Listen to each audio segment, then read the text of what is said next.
この感じでちょっと伸びが悪いっていう、こっち側はそれほどでもないってことなんですね。そしたら左を上に横寝になってもらっていいですか。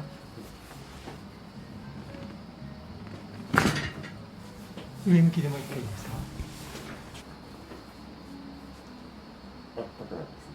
少し変わりますか。全然さっきよりかは今はもう伸びること自体がちょっと苦痛だったんですけど、ちょっと伸びてるなぐらいの。そのままねじってください。